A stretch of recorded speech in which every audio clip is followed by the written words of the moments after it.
তারপর তার সাথে 1 বছর ফোনে কথাবার্তা হয়েছিল।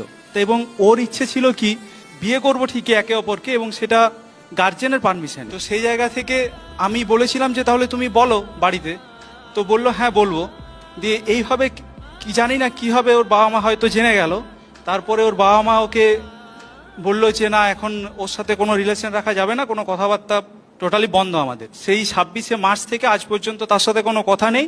আর আমিও কন্ট্যাক্ট করার চেষ্টা করিনি, কারণ ও বলেছিল যে তুমি এখন আমার সাথে কন্ট্যাক্ট করার চেষ্টা করবে না, কারণ বাবা চায় না যে আমরা এখন যোগাযোগ রাখি। কিন্তু শেষ পর্যন্ত যদি আমি কাউকে বিয়ে করি তো সেটা তোমাকেই করব, তুমি আমার জন্য থাকবে। আমি বললাম ঠিক আছে, আমি তোমার জন্য ওয়েট করছি, তুমি ভালো করে পড়াশোনা করো।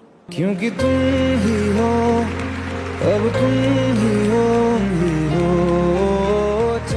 শুভেচ্ছা রইল, আশা করি তোমার সবকিছু ভালো হোক, কিন্তু একটা অ্যাডভাইসও রইল, নজরে রেখো।